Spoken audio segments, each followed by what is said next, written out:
ടൗണിൽ മുഴുവനും പോസ്റ്റർ ഒട്ടിച്ചു കഴിഞ്ഞു.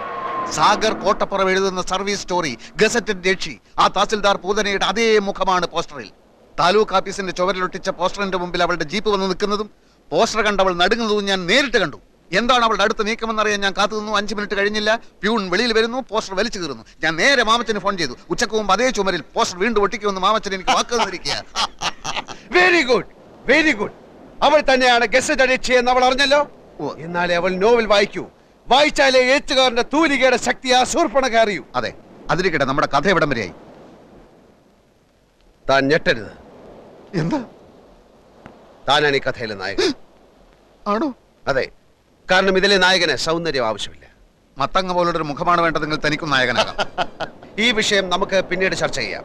അല്ലെങ്കിലും ഇതൊരു നായക പ്രാധാന്യമുള്ള കഥയാണ്. അടിമുടി അവളാണ്. അവളുടെ കൗടില്യങ്ങളുടെ കഥയാണ്. ആദ്യ ഭാഗം ഞാൻ വായിക്കാം. സാധാരണ പൈങ്കിളി നോവലിലെ പോലെ ആമുഖമോ വർണ്ണനകളോ ഇല്ല. അവളുടെ അന്തരാളത്തിലേക്ക് നേരിട്ട് കിടക്കുകയാണ് നോവലിസ്റ്റ്.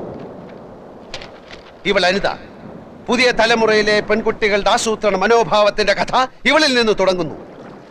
ഇവളിൽ പ്രണയത്തിന്റെ ലോലഭാവങ്ങളില്ല. മനുഷ്യബന്ധം, ദയ, കാരുണ്യം തുടങ്ങിയ വികാരങ്ങൾ ഇവൾ കന്യം. നേട്ടങ്ങളിൽ മാത്രമാണ് നോട്ടം. കീഴടക്കല്ലാണ് ഇവളുടെ സംതൃപ്തി. സൗന്ദര്യമാണ് ഇവളുടെ വജ്രായുധം. ഒരേ സമയം പല കാമുകന്മാരുടെയും വിശ്വസ്തയായ കാമുകി. നഗരത്തിന്റെ ശാപമെന്നല്ല അതെന്തു പറയാൻ. ഇന്നവൾ ഇവിടെ municipal commissioner.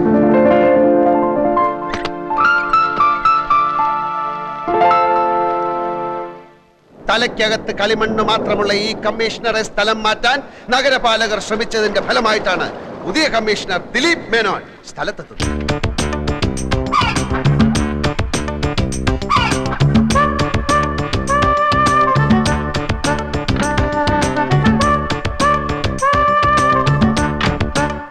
Hello, mister Dileep Menon. താങ്കൾ ചാർജ് എടുക്കാൻ വരുന്നുണ്ടെന്ന് ഞാൻ അറിഞ്ഞു. താങ്കളെപ്പോലെ മിടുക്കനായ ഒരു കമ്മീഷണറെയാണ് ഈ നഗരത്തിന് ഇപ്പോൾ ആവശ്യം. I heard you are so imaginative, a man with lot of innovative ideas. Yes sure. Before you take charge, shall we meet?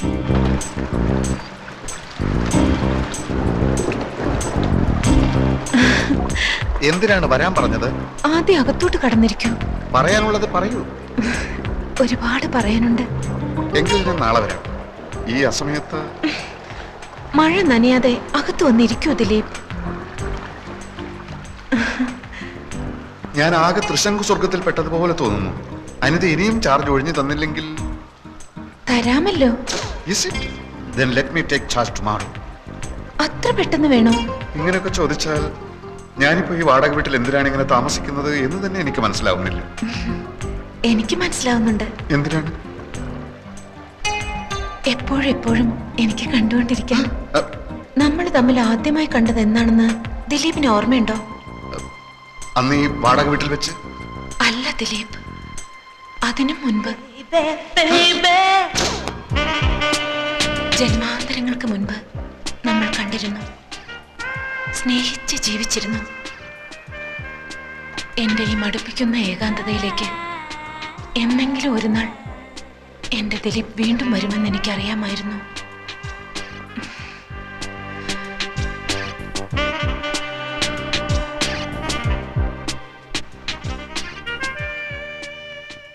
തനിക്ക് എന്താണ് സംഭവിക്കുന്നതെന്ന് ദിലീപ് മേനോന് നിശ്ചയമുണ്ടായിരുന്നില്ല. അന്ന് വരെ പരസ്ത്രീ സ്പർശം അറിഞ്ഞിട്ടില്ലാത്ത ദിലീപ് മേനോൻ ഒരു സ്വപ്നത്തിലേക്ക് വഴുതുകയാണ്. പാവം മേനോൻ കമ്മീഷണർ അനിതയുടെ കാപട്യം അറിയാതെ ആ നിമിഷത്തിൽ അവളെ പ്രണയിക്കാൻ തുടങ്ങി.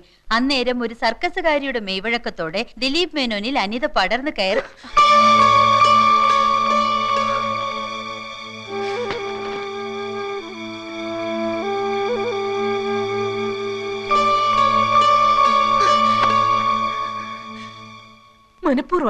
മനഃപൂർവ്വമാണ് ഒക്കെ.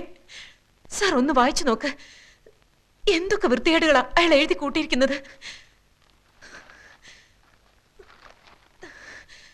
പിന്നീട് ദിലീപ് മേനോൻ പ്രഭാതത്തിൽ ഉദിച്ചു വരുന്ന സൂര്യനെ കണ്ടില്ല, നിലാവ് കണ്ടില്ല, ആകാശത്ത് പറന്നു നടക്കുന്ന പറവകളെയും പുൽമേടുകളിൽ മേഞ്ഞു നടക്കുന്ന കുഞ്ഞാടുകളെയും കണ്ടില്ല. പ്രണയമെന്ന ചതിക്കുഴിയിൽ തന്നെ വീഴ്ത്തിയ ആ വഞ്ചകിയുടെ പുഞ്ചിരി മാത്രമായി എപ്പോഴും മനസ്സിൽ. നഗരത്തിലെ പാർക്കുകളിൽ, കടലോരങ്ങളിൽ അവരുടെ രാവുകളും പകലുകളും പ്രണയാതുരമായി തുടിച്ചുകൊണ്ടിരിക്കവേ ഒരു സായാഹ്നത്തിൽ എങ്ങു നിന്നോ തീക്ഷ്ണമായ ആ രണ്ട് കണ്ണുകൾ അവരിൽ വന്ന് പതിച്ചു. തുടരും. അതേത് തീക്ഷ്ണ കണ്ണുകൾ? അതാണ് സസ്പെൻസ്. ഇപ്പൊ താൻ ആകാംക്ഷയോട് ചോദിച്ചില്ലേ, അതാണ് തുടർക്കഥയുടെ ടെക്നിക്ക്. വായനക്കാരെ അടുത്ത ലക്കം വരെ മുൾമുനയിൽ നിർത്തുക. ഈ തീക്ഷ്ണ കണ്ണുകളുടെ ഉടമസ്ഥൻ ആരാന്നാണ് ഞാൻ ചോദിച്ചത്. സസ്പെൻസ് ആണെന്ന് പറഞ്ഞില്ലടോ. എന്നാലും അടുത്ത ലക്കത്തിൽ ആ തീക്ഷ്ണ കണ്ണം കയറി വരില്ലേ? അങ്ങനെ ഒരുത്തന്റെ ആവശ്യം എന്തായിപ്പോ? സംഗതി വഞ്ചനയും മറ്റുമൊക്കെ ആണെങ്കിലും ഞാനും നായികയും പ്രണയിച്ചിങ്ങനെ സുഖിച്ചിരിക്കുമ്പോ മറ്റൊരുത്തൻ അങ്ങനെ ഇടയ്ക്ക് കയറി വരുന്നത് എന്തിന്? അത് പറയാൻ താൻ ആര്? ഒരു എഴുത്തുകാരുടെ സ്വാതന്ത്ര്യത്തിൽ കയറി കൈകടത്തിയുണ്ടല്ലോ. ഒരു പിണ്ണാക്കൂല്ല. ഇറാൻ ഭരണകൂടം സൽമാൻ റഷ്ദിയുടെ തലയ്ക്ക് വില പറഞ്ഞില്ലേ? എന്നിട്ട് എന്ത് സംഭവിച്ചു? അയാൾ ഇപ്പോഴും ഒളിച്ചു നടക്കല്ലേ? അയാൾ ഒളിച്ചു നടന്നാലും അയാളുടെ തൂലിയേക്ക് വിലങ്ങ് വെക്കാൻ ആർക്കെങ്കിലും കഴിഞ്ഞോ? ഇനി ഞാനൊരു സത്യം പറയാം, താൻ ഞെട്ടരുത്. താനല്ല ഈ കഥയിലെ യഥാർത്ഥ നായകൻ. ഈ വരുന്ന തീഷ്ണ കണ്ണുള്ളവൻ അയാളാ ശരിക്കുള്ള നായകൻ. അയാൾ അതിപ്രശസ്തനായ ഒരു സാഹിത്യകാരനും ഒരു നോവലിസ്റ്റും കൂടാണ്. ഓ, മനസ്സിലായി. ഈ വരുന്ന നോവലിസ്റ്റിന്റെ പേര് സാഗർ കോട്ടപ്പുറം എന്നായിരിക്കും അല്ലേ?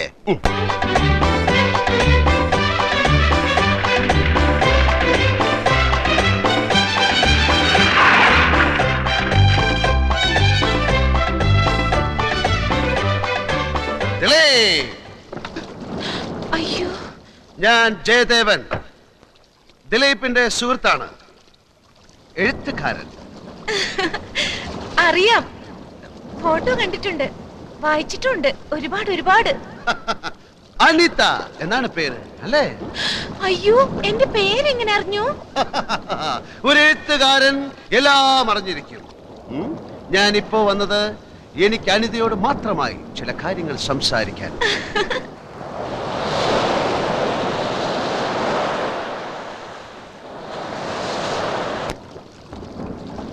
അനിത ദിലീപിനെ സ്നേഹിക്കുന്നു എന്ന് ചോദിച്ചാൽ ഇല്ല എന്നാ ഉത്തരം. നോക്കൂ, അവനൊരു പാവമാണ്.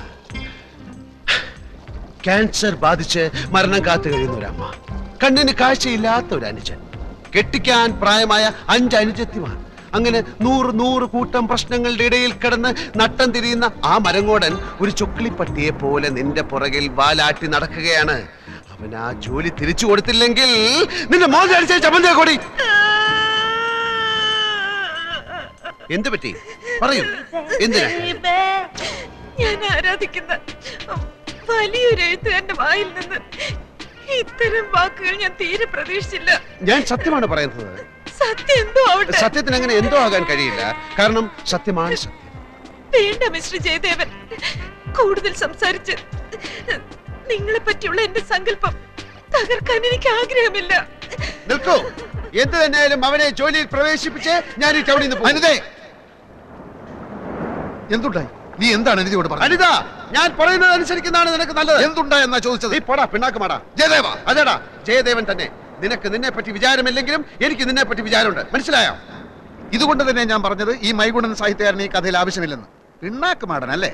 ദിലീപ് മേനോനായിട്ട് എന്റെ ചിത്രമാണ് വാരികയിൽ വരച്ചിരിക്കുന്നത്. അതുകൊണ്ട് തന്നെ താൻ കയറി വന്ന് എന്നെ അപമാനിക്കുന്ന രീതിയിൽ സംസാരിക്കുന്നത് എനിക്ക് ഇഷ്ടമല്ല. തനിക്ക് ഇഷ്ടമായി തന്നെ പാടുവെക്കപ്പെടോ. ദിലീപ് മേനോനെ സൃഷ്ടിച്ചത് ഞാനാണെങ്കിൽ അതേ മേനോനെ സംഹരിക്കാനും എനിക്കറിയാം. എന്ന് വെച്ചാൽ ദിലീപ് മേനോനെ കൊണ്ട് വയറിളക്കാനുള്ള ഒരു മരുന്ന് ഞാൻ കഴിപ്പിക്കും. എന്നിട്ട് ദിലീപ് മേനോൻ കക്കൂസി പോയി ഒരു അധ്യായത്തിൽ അങ്ങ് ചാവും. എന്ന് വെച്ചാൽ ഞാൻ അവനെ കൊല്ലും. എങ്കിൽ എത്രയും പെട്ടെന്ന് കൊല്ലടോ. ഇങ്ങനെ നട്ടലില്ലാതെ ജീവിക്കുന്നതിലും ഭേദം ഭരണമാ. പക്ഷെ താൻ എന്നെ വയറിളക്കി കൊന്നാൽ തന്റെ പേരിൽ ഞാൻ കേസ് കൊടുക്കും. എങ്കിൽ ഇപ്പൊ തന്നെ താൻ പോയി കേസ് കൊടുത്തിട്ട് വാ. പോയി കൊടുക്കണോ, പോയി കേസ് കൊടുക്കണോ. എന്നെ കൊന്ന കഥ എങ്ങനെ മുമ്പോട്ട് പോകും? മുമ്പോട്ടല്ലേ, ഞാൻ സൈഡിൽ കൂടെ കൊണ്ടുപോകും. ജയദേവൻ വിചാരിച്ചാൽ ദിലീപ് മേനോനെ തന്റെ കസേരയിൽ ഇരുത്താൻ കഴിയുമെന്ന് അറിയാവുന്ന അനിത അടുത്ത ലക്കത്തിൽ ആ ജയദേവനെ തന്നെ വളയ്ക്കാൻ ശ്രമിക്കുകയാണ്.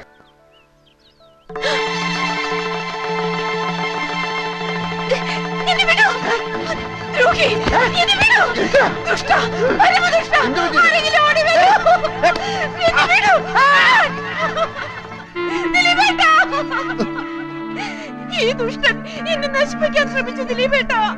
ഇല്ല, ഞാൻ നശിപ്പിക്കാൻ ശ്രമിച്ചിട്ടില്ല. വേണ്ടടാ, നിന്നെ എനിക്ക് മനസ്സിലായി. ഇതിനായിരുന്നു നീ എന്നെ തേടി വന്നത്. നിഷ്കളങ്കിയായി പെൺകുട്ടിയെ ഞാൻ പറയുന്നു കേൾക്കൂ.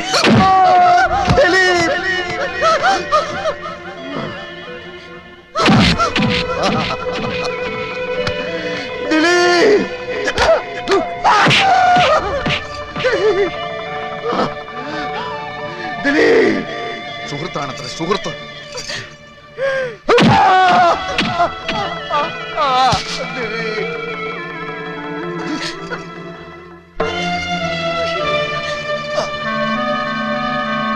വഞ്ചകി വഞ്ചകി വഞ്ചകി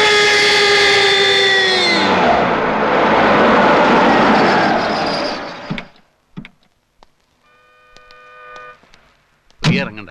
അല്ല, എനിക്ക് അയാളോട് നോ, ഞാൻ മാത്രം പത്രാധിപരോട് സംസാരിച്ചാൽ മതിയെന്നുള്ള ധാരണയിലാണ് നമ്മൾ ഇവിടെ വന്നത്. അതല്ല, പ്രിയക്ക് സംസാരിക്കണം നിർബന്ധമാണെങ്കിൽ സംസാരിച്ചു. ഞാൻ മടങ്ങിപ്പോയേക്കാം. അയ്യോ, ഒന്നും പറയണ്ട എന്റെ കുട്ടപ്പേട്ട. ഈ ഗസറ്റഡ് യക്ഷി ആദ്യം ഇറങ്ങുന്ന ആഴ്ച 50,000 കോപ്പി കൂട്ടി. ഇപ്പൊ ഇതാ 4-ാം അധ്യായം ഇറങ്ങുമ്പോ ആകെ ഇരിക്കപ്പുറത്തില്ലാതിരിക്കുക. നാനാ ഭാഗത്തുനിന്ന് ഏജന്റുമാരുടെ കത്തും കമ്പിയും കൊണ്ട് ആഫീസ് നിറഞ്ഞിരിക്കുക. കോപ്പി പോരാ പോരാ എന്ന് പറഞ്ഞോണ്ട്. ഇങ്ങനെ പോയാ 10 ലക്ഷത്തിൽ നിൽക്കും തോന്നുന്നില്ല. ഒന്നാമത് കോട്ടപ്പുറത്തിന്റെ റേപ്പ് കേസാ ഇത്രയും ബഹളത്തിന് കാരണം. കർത്താവിന്റെ കൃപ എന്നല്ലാണ്ട് എന്താ പറയാ. ഞാൻ പിന്നെ വിളിക്കാൻ കുട്ടപ്പേട്ട. വാതിൽ തട്ടുന്നു, ഏജന്റുമാരായിരിക്കും. Yes coming. Sir, advocate Nambiar വന്നിട്ടുണ്ട്. വരാൻ പറയേ. ആ വരണം നമ്പ്യാർ, വരണം, ഇരിക്കണം. എന്താ അവിടെ കസേരയില്ലേ? ഉണ്ടല്ലോ, ഇരിക്കി. ഗസറ്റഡ് യക്ഷി എന്ന നോവലിലെ നായിക തഹസിൽദാരല്ല, മുനിസിപ്പൽ കമ്മീഷണറാണെന്ന് നിങ്ങൾ പറയുമായിരിക്കും. യഥാർത്ഥ സംഭവങ്ങളാണ് നോവലിൽ പറയുന്നതെന്ന് തെളിയിക്കാൻ ചിലപ്പോൾ എനിക്ക് കഴിഞ്ഞില്ലെന്നും വരും.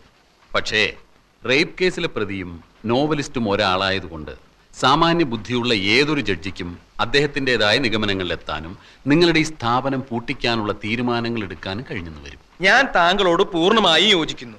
പക്ഷേ ഇത് ഇന്ത്യ മഹാരാജ്യമായതുകൊണ്ടും എന്റെ കയ്യിൽ ആവശ്യത്തിലേറെ പണമുള്ളതുകൊണ്ടും വേണ്ടി വന്നാൽ സുപ്രീം കോടതി വരെ പോകാമെന്ന വിശ്വാസമുള്ളതുകൊണ്ടും താങ്കളുടെ ഭീഷണി ഈ മാമച്ചനോട് വേണ്ട എന്ന് പറയാൻ ഞാൻ ആഗ്രഹിക്കുന്നു.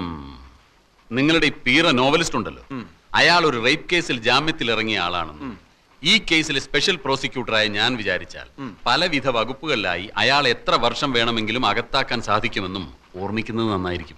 ഓർമ്മയുണ്ടല്ലോ. ഈ നോവൽ പ്രസിദ്ധീകരിച്ചില്ലെങ്കിലും നിങ്ങളും നിങ്ങളുടെ ആ അലബലാതി യക്ഷിയും അതിന് ശ്രമിക്കുമെന്നറിയാലോ. അപ്പോ എന്ത് പ്രത്യാഘാതവും നേരിടാൻ ഒരുക്കമാണെന്ന് അർത്ഥം. അതെ, ഒരു കോംപ്രമൈസും ഇല്ല. കോംപ്രമൈസ് ആയിരുന്നു ഉദ്ദേശമെങ്കിലും ഭീഷണിയുടെ ഭാഷ പുറത്തെടുത്ത എന്തിനാ? ഈ മാമച്ചൻ ഒരു പേടിത്തൂറിയാണെന്ന് വിചാരിച്ചു അല്ലേ? മീൻ കച്ചവടത്തിൽ തുടങ്ങിയതാ ഞാൻ എന്റെ ജീവിതം. പിന്നീട് റബ്ബർ എസ്റ്റേറ്റ് ആയി. റബ്ബറിന് വില കുറഞ്ഞപ്പോ ഞാൻ സാഹിത്യത്തിലേക്ക് കിടന്നു. എന്നോടോ? മിസ്റ്റർ, അവിവാഹിതയായ ഒരു ചെറുപ്പക്കാരി അപമാനിച്ചിട്ടല്ല നിങ്ങളുടെ വാരികയുടെ സർക്കുലേഷൻ കൂട്ടേണ്ടത്.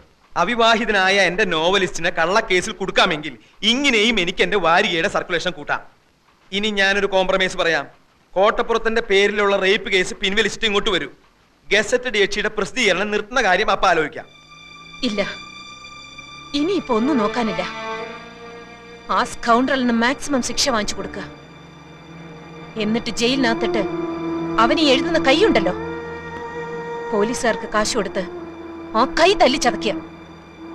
നാട്ടുകാരുടെ മുമ്പിൽ വിഴുപ്പലക്കണ്ടല്ലോ എന്ന് ഓർത്താ കോടതിക്ക് പുറത്തു വെച്ച് തീരുന്നെങ്കിൽ തീർന്നോട്ടെ എന്ന് കരുതിയത്. ഇപ്പൊ എനിക്ക് മനസ്സിലായി, ഈ വൃത്തികെട്ടവന്മാരെ വെറുതെ വിട്ടാൽ സമൂഹത്തിന് തന്നെ അത് വലിയ ദോഷം ചെയ്യും. പ്രിയ പറഞ്ഞതാ ശരി. ഇനി ഒന്നും ആലോചിക്കാനില്ല, ഒക്കെ ഇനി കോടതിയിൽ.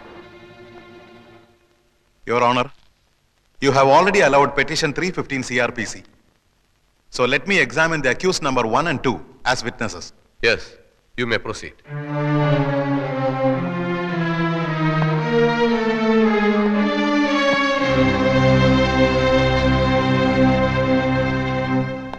നിങ്ങളും രണ്ടാം പ്രതി രാമകൃഷ്ണനും അന്യായക്കാരുടെ വീട്ടിൽ എന്തിനു പോയി? ഞങ്ങൾ താമസിക്കുന്ന വീട്ടിൽ വന്ന് അവർ ഞങ്ങളെ കാപ്പ് കുടിക്കാൻ ക്ഷണിച്ചു, അതുകൊണ്ട് പോയി. അപ്പൊ അവരുടെ വീട്ടിൽ ആരൊക്കെ ഉണ്ടായിരുന്നു? അവരും അവരുടെ ജോലിക്കാരിയും. നിങ്ങൾ കാപ്പി കുടിച്ചോ? ഇല്ല. എന്തുകൊണ്ട് കുടിച്ചില്ല? കുടിക്കാൻ തുടങ്ങുന്നതിന് മുമ്പ് പെട്ടെന്ന് ആ സ്ത്രീ ഒരു കത്തിയെടുത്ത് അവരുടെ വെയിൻ കട്ട് ചെയ്ത് മരിക്കാൻ പോവുകയാണെന്ന് പറഞ്ഞു. ഞങ്ങൾ അവരെ തടയാൻ ശ്രമിച്ചു. വേറെ ഒന്നും സംഭവിച്ചില്ലേ? ഇല്ല. ഇതിനു മുമ്പ് നിങ്ങൾ ഏതെങ്കിലും ക്രിമിനൽ കേസിൽ പെട്ടിട്ടുണ്ടോ? ഇല്ല. നിങ്ങൾ കല്യാണം കഴിച്ചാണോ? അല്ല. എന്തുകൊണ്ട് കല്യാണം കഴിച്ചില്ല? ഒരു സ്ത്രീയെ കല്യാണം കഴിച്ച അവളെ കടപ്പറയിലെ ഒരു ഉപകരണമാക്കി മാറ്റാൻ എനിക്ക് സാധിക്കില്ല എന്നുള്ളതുകൊണ്ട്. സ്ത്രീകളോടുള്ള നിങ്ങളുടെ മനോഭാവം എന്താണ്? സ്ത്രീ അമ്മയാണ്, ദൈവമാണ്. That's all, Your Honor.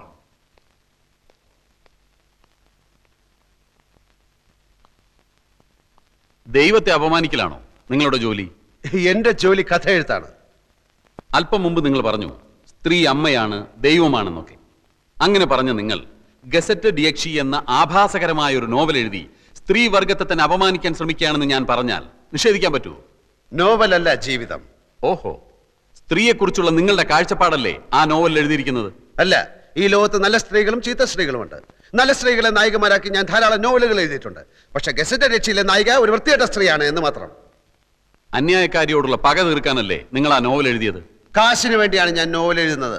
Gazetted രക്ഷയിലെ നായികയുടെ ചിത്രത്തിന് അന്യായക്കാരിയുടെ മുഖം എങ്ങനെ വന്നു? അത് ചിത്രം വരച്ച ആളോട് ചോദിക്കണം. നിങ്ങൾ മദ്യപിക്കാറുണ്ടോ? ആ, അത്യാവശ്യം. ഇതുവരെ ഒരു കേസിലും പ്രതിയായിട്ടില്ല എന്ന് നിങ്ങൾ പറഞ്ഞു. മദ്യപിച്ച് അന്യായക്കാരിയുടെ വീട്ടിൽ കയറിയതിന് നിങ്ങളെ പോലീസ് അറസ്റ്റ് ചെയ്തിട്ടില്ലേ? 2ാം പ്രതി രാമകൃഷ്ണന്റെ വീടാണെന്ന് കരുതിയാണ് ഞാൻ ആ വീട്ടിൽ കയറിയത്. എന്ത് കരുതി എന്നുള്ളതല്ല, നിങ്ങളെ പോലീസ് അറസ്റ്റ് ചെയ്തോ ഇല്ലയോ? പോലീസ് അറസ്റ്റ് ചെയ്തില്ല, എന്നെ കൂട്ടിക്കൊണ്ടുപോയി. SIക്ക് സത്യം ബോധ്യമായപ്പോ എന്നെ വെറുതെ വിട്ടു. ഈ സ്ത്രീകൾ തനിച്ച് താമസിക്കുന്ന വീട്ടിൽ കയറി ബ്രേക്ക്ഫാസ്റ്റ് കഴിക്കലാണോ നിങ്ങളുടെ ജോലി? ബ്രേക്ക്ഫാസ്റ്റ് കഴിക്കാൻ തോന്നുമ്പോൾ ആ വീട്ടിൽ സ്ത്രീകൾ തനിച്ചാണോ സംഘം ചേർന്നാണോ താമസിക്കുന്നത് എന്ന് ഞാൻ നോക്കാറില്ല. ഏത് സ്ത്രീ വിളിച്ചാലും നിങ്ങൾ ബ്രേക്ക്ഫാസ്റ്റ് കഴിക്കാൻ പോവോ? ബ്രേക്ക്ഫാസ്റ്റ് മാത്രമല്ല, ലഞ്ചും സപ്പറും ഒക്കെ കഴിക്കാൻ പോകും. വർഷങ്ങളായി മനസ്സിൽ കൊണ്ടു നടന്ന അന്യായക്കാരിയോടുള്ള പക തീർക്കാൻ വേണ്ടിയാണ് നിങ്ങൾ അവരെ മാനഭംഗം ചെയ്യാൻ ശ്രമിച്ചതെന്ന് ഞാൻ പറഞ്ഞാൽ നിഷേധിക്കാൻ കഴിയുമോ? കഴിയും. ഞാൻ ഈ സ്ത്രീയെ ആദ്യമായി കാണുന്നത് തന്നെ ഏതാനും ദിവസങ്ങൾക്ക് മുൻപാണ്. ഓഹോ, സ്ത്രീയെ കിടപ്പറയിൽ വെറും ഒരു ഉപകരണമാക്കി മാറ്റാൻ സാധിക്കാത്തതുകൊണ്ടാണ് നിങ്ങൾ കല്യാണം കഴിക്കാത്തതെന്ന് ഇവിടെ പറഞ്ഞു. അതെ. നിങ്ങളുടെ അച്ഛന്റെ പേര് കൃഷ്ണമേനോൻ. അതെ. അമ്മ ലക്ഷ്മിക്കുട്ടി അമ്മ. അതെ. ഇതാരുടെ കല്യാണക്കത്താണ്? ഇതാരുടെ കല്യാണക്കത്താണെന്നാ ചോദിച്ചത്. പറയൂ. എന്റെ കല്യാണക്കത്താണ്. എന്ന് വെച്ചാൽ സ്ത്രീയെ കിടപ്പറയിലെ ഉപകരണമാക്കി മാറ്റാൻ ഇഷ്ടമില്ലാത്ത നിങ്ങളുടെ വിവാഹ ക്ഷണപത്രം. നിങ്ങളുടെ ഭാര്യ ഇപ്പൊ എവിടെ?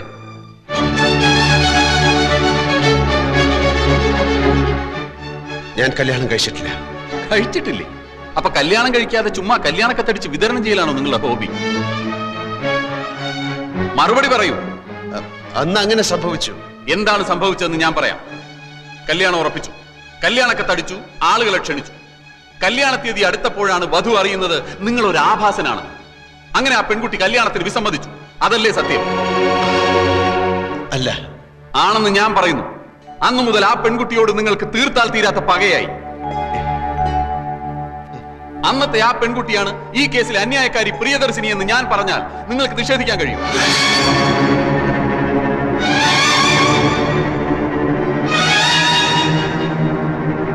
ഈ ക്ഷണക്കത്തിലെ വധു പ്രിയ മേനോൻ തന്നെയാണ് അന്യായക്കാരി പ്രിയദർശിനി. വരൻ വിദ്യാസാഗർ തന്നെയാണ് ഇപ്പോഴത്തെ ഈ novelist Sagar Kottappuram. Your honour, അന്ന് തന്നെ നിഷേധിച്ച പെൺകുട്ടിയോടുള്ള മുൻ വൈരാഗ്യം തീർക്കാൻ വർഷങ്ങളായി അവസരം തേടി നടന്ന പ്രതി ഒടുവിൽ ഈ കിട്ടിയ സന്ദർഭം ഇവിടെ ഉപയോഗപ്പെടുത്തുകയായിരുന്നു എന്നുള്ളതാണ് സത്യം. That's all your honour.